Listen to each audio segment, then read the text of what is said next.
GOP today halted Democrats' signature voting bill. It's a big moment. S1, also known as the For the People Act. You've been tweeting about this today. I guess it's not a huge surprise, but it's got to be a big sigh of relief. What do you think happens next year?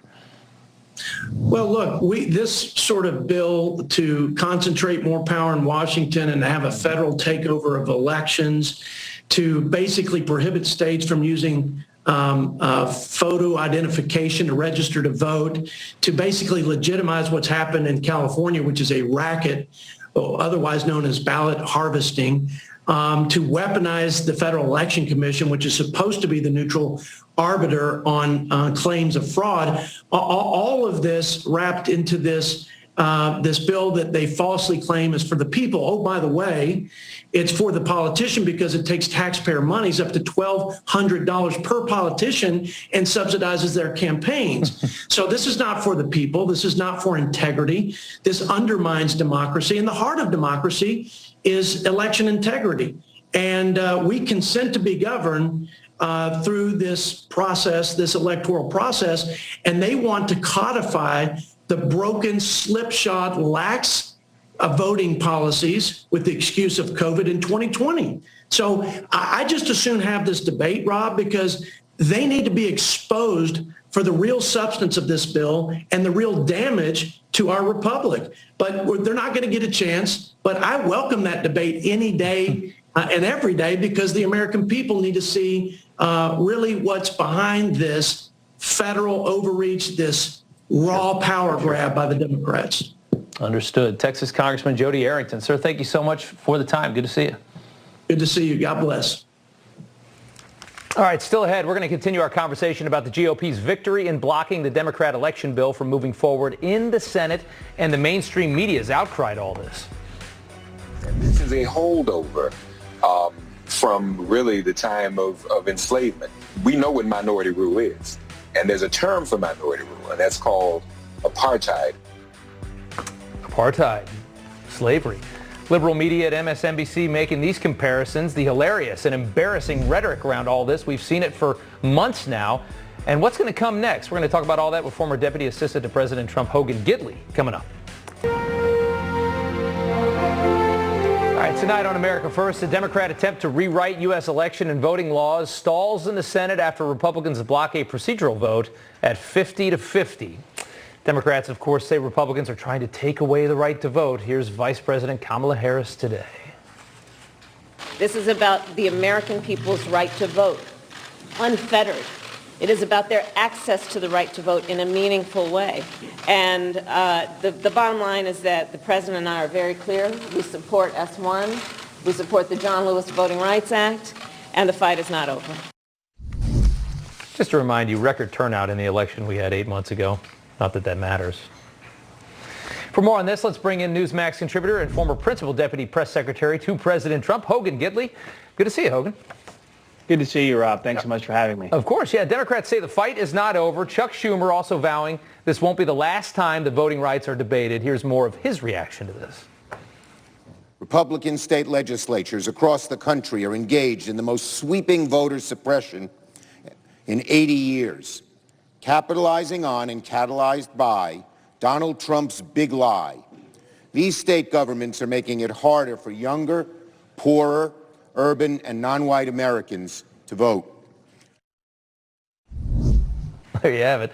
Your reaction to that, and what do you think they'll do next? You touched on something heading into that soundbite that I think was absolutely perfect, and that is the Democrats bragging about the fact that Joe Biden received 80 million votes, more than anyone ever in history, more than Barack Obama. Donald Trump, 75 million votes. And all of a sudden there's suppression, more African-American turnout in Georgia than ever before, but somehow there's suppression. I mean, the two arguments don't even make any sense. The fact is, this was a federal power grab to try and take over elections in the states, preventing states from deciding what works best there. It would have obviously eroded any voter ID laws in these states. It would have allowed for ballot harvesting, something that is rife with all types of fraud and abuse, and that Democrats even warned about 30 plus years ago. The whole thing is insane on its face, and the fact is the American people deserve protection in their elections, and the states can do it. The federal government doesn't have the authority to run our elections, and it sure doesn't have the ability. Think of some of the behemoths like Medicare, where there's all types of fraud and abuse to the tune of billions of dollars every single year.